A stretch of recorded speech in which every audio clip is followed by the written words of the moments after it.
Hello everyone, आज की इस वीडियो में हम लोग जानेंगे आव्यांतर प्रयत्न। प्रयत्न के बारे में हम लोग पढ़ चुके हैं। प्रयत्न बराबर क्या होता है?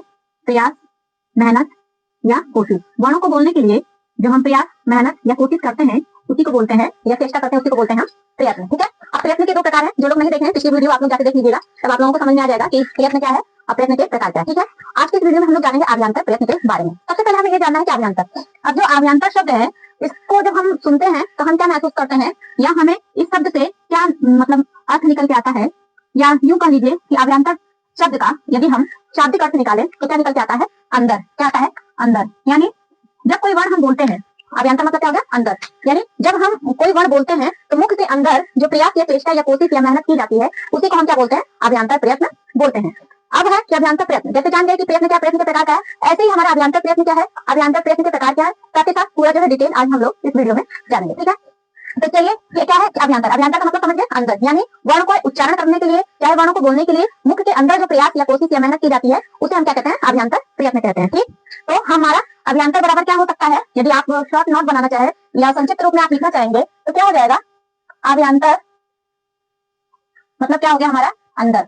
क्या हो गया? अंदर। ठीक है। या मुख के अंदर भी कह सकते हैं, लेकिन यहाँ पे अंदर जो है मेन स्टार के अंदर ही है। अब मुख के अंदर इसको हम वर्णों को बोलने के लिए जो प्रयास किया जाता है मुख के अंदर उसे हम क्या कहते हैं? अभ्यांतर प्रयत्न कहते हैं। ठीक है। आपको लिखना है तो आप पूरा लिख सकते हैं, अंदर यानी मुख के अंदर। ठीक है। जो प्रयास किया जाता है उसे ही हम क्या कहते हैं? अभ्यांतर प्रयत्न कहते हैं। अब चलिए जानते हैं कि अभ्यांतर प्रयत्न क्या हो गया, ये तो हम जान गए। अब है कि अभ्यांतर प्रयत्न के प्रकार। किसके? अभ्यांतर प्रयत्न के प्रकार। तो जब भी हमसे अभ्यांतर प्रयत्न के प्रकार के बारे में पूछा जाएगा तब हम कितना बताएंगे? 5। कितना बताएंगे? 5। कौन कौन से? स्पष्ट, ईषत् स्पष्ट, विवृत, ईषत् विवृत और संवृत। ठीक है। तो सबके बारे में पहले हम थोड़ा थोड़ा नॉलेज ले लेते हैं, फिर उसके बाद डिटेल में जानेंगे तो अच्छा लगेगा। पहला है स्पष्ट। क्या है? स्पष्ट। अब स्पष्ट मीन्स क्या होता है? छूना। क्या होता है? छूना। दूसरा आता है हमारा ईषत् स्पष्ट। क्या आता है? ईषत् स्पष्ट। इसका मतलब क्या होता है? ईषत् का मतलब होता है थोड़ा। क्या होता है? थोड़ा। तो यहाँ पे हो जाएगा हमारा थोड़ा छूना। ठीक है। अगला है हमारा स्पष्ट, ईषत् स्पष्ट। आगे है हमारा विवृत। क्या? विवृत। विवृत मीन्स क्या होता है? खुला। क्या होता है? खुला। थोड़ा। और विवृत मीन्स क्या होता है? विवृत मीन्स हम यहाँ क्या लिखे हैं? खुला। यानी थोड़ा खुला। अब अगला है हमारा संवृत। क्या है? संवृत। ठीक है। संवृत मीन्स क्या होता है? बंद या ढका हुआ। ठीक है। अब इसको जब हम जान जाएंगे इन शब्दों का अर्थ तो हमारे लिए अभ्यांतर प्रयत्न क्या है? इजी हो जाएगा। ठीक है। तो अभ्यांतर प्रयत्न के जब भी हमसे प्रकार पूछा जाएगा कि अभ्यांतर प्रयत्न क्या होता है तो मुख के अंदर वर्णों को बोलने के लिए की गई चेष्टा को हम अभ्यांतर प्रयत्न कहते हैं। और अभ्यांतर प्रयत्न के प्रकार पूछा जाएगा तो हम कितना बताएंगे? 5 बताएंगे। कौन कौन से? स्पष्ट, ईषत् स्पष्ट, विवृत, ईषत् विवृत और संवृत।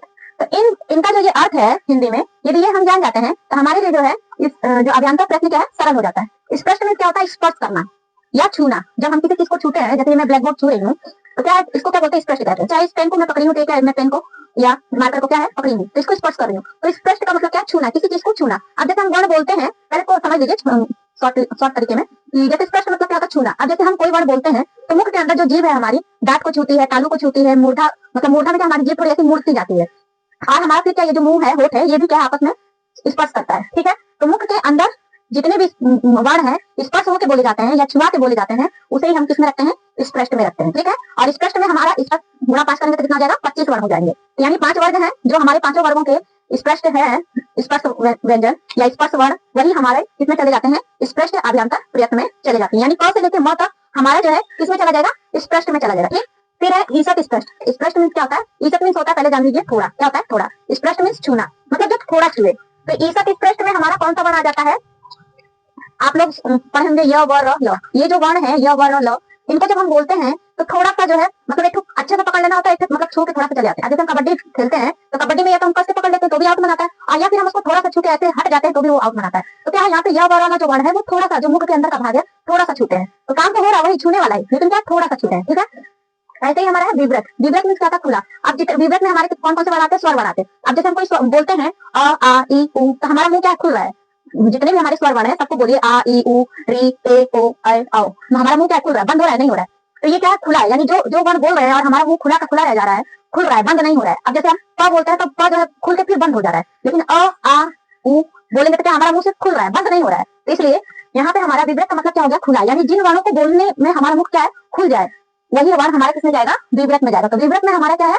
सभी स्वर वर्ण आ जाएगा। फिर है ईसत विव्रत। अभी मैंने आप लोगों को बताया ईसत में क्या होता है थोड़ा, अब विव्रत में क्या हो गया खुला, यानी जब थोड़ा खुले।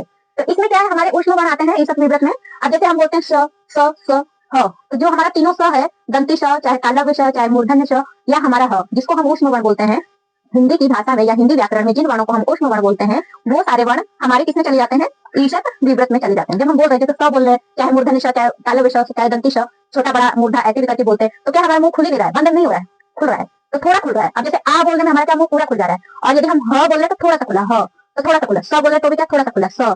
अब इसी को हम बोले ई तो थोड़ा ऊ, तो क्या मुंह क्या है थोड़ा सा आगे को भी बढ़ जा रहा है, लेकिन क्या खुल रहा है, बंद नहीं हो रहा है। तो जब थोड़ा खुले तो उस समय वो ईशत विव्रत में हो जाएगा। अब आखिरी आता है समृत। समृत में होता है ढका हुआ यानी बंद, यानी जब हमारा कोई वर्ण हम बोल रहे हैं और मुंह हमारा क्या बंद है। अब जैसे अ बोलते हैं तो अ को हम बोले अ और आ में देखिए अंतर है, अ बोल रहे तो बिल्कुल अंदर ही बोल रहे हैं लेकिन जब हम इसी अ को आ बोल रहे हैं तो हमारा मुंह खुल जा रहा है, ठीक है। तो यहाँ पे अ की दो कंडीशन है, किसकी, अ की, ये ध्यान देख लीजिए आप लोग, ये जो अ है इसका जो अभ्यंतर प्रयत्न है दो आ जाएगा। एक जो है हमारा किसमें चला जाएगा, विव्रत में, ठीक है। और समृत में कब जाएगा ये भी आप लोग ध्यान देख लीजिए कि ये जो अ है वैसे तो इसका जो है यही रहेगा विव्रत में, अ का अभ्यंतर प्रयत्न सभी स्वर वर्ण जो विव्रत में आते हैं यही रहेगा। लेकिन समृत में कब जाएगा कि जो ये समृत है प्रयोग की दशा में, किसमें, प्रयोग की दशा में। अब जैसे आप लोग ये देखे होंगे को अपी लिखा रहता है, को अपी, तो यहाँ पे जो ये अ है कौन सा रूप लिया है, ओ समृत वाला रूप लिया है, ठीक है। अब जब इसी अ को हम ऐसे करके लिखेंगे तो ये किसमें चला जाएगा, विव्रत में चला जाएगा। लेकिन इस कंडीशन में रहे चाहे प्रयोग की दशा में रहे तब हमारा ये जो अ है किसमें चला जाएगा, समृत में चला जाएगा। तो हमें कुल इतना ध्यान रखना है कि जो स्पष्ट है इसमें हमारा क से लेकर 5 म तक जो पूरे 25 वर्ण है वो आएगा।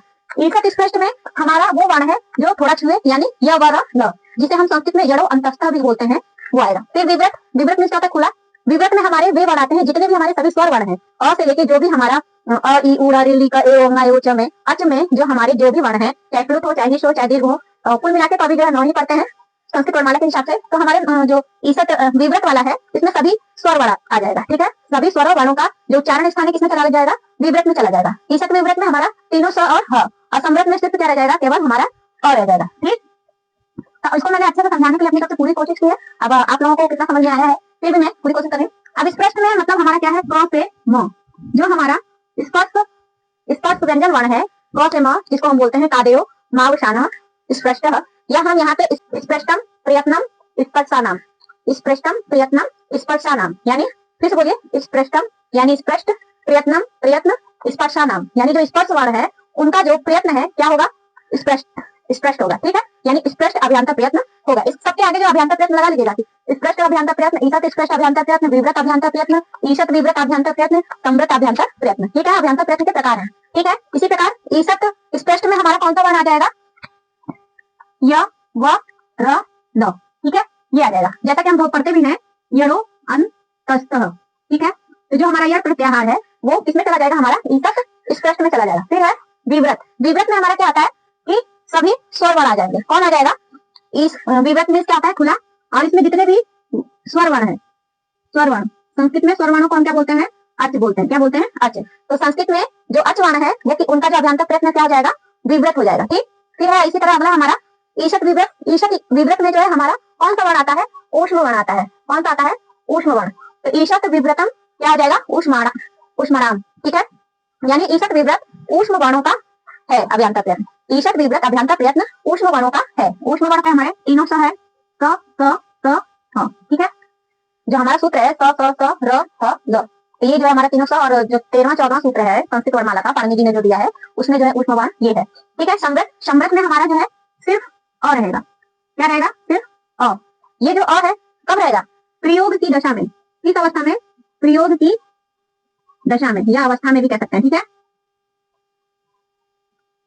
इस अ का जो है दो जो है अभ्यंतर प्रयत्न बनता है, ये बात आप कह सकते हैं। जो ये छोटा अ है हमारा, ये जो अ है इसका दो अभ्यंतर प्रयत्न हो सकता है, एक विव्रत हो सकता है और एक जो है हमारा क्या हो सकता है, समृत हो सकता है। लेकिन इसका जो है इसकी भी कंडीशन है, समृत कब होगा, जब प्रयोग की अवस्था रहेगी, प्रयोग की दशा में, ठीक है। तब तो इसका अभ्यंतर प्रयत्न इस अ का क्या रहेगा, समृत रहेगा, और नहीं तो इस विव्रत में ही रहेगा, ठीक है। तो छोटा आ का दो अभ्यंतर प्रयत्न आपको समझ में आ गया कि जो छोटा अ है इसका दो अभ्यंतर प्रयत्न होता है, एक समृत भी हो सकता है, एक विव्रत भी हो सकता है। मतलब अपने घर में तो रहेगा ही, और यदि इसको किसी का सहयोग देना है तो भी उसमें क्या है, प्रयोग की दशा में वो समृत में आ जाएगा, ठीक है। कहने का मतलब यही है। तो ये जो अ है इसका जो है थोड़ा इंपॉर्टेंट है, देख लीजिएगा।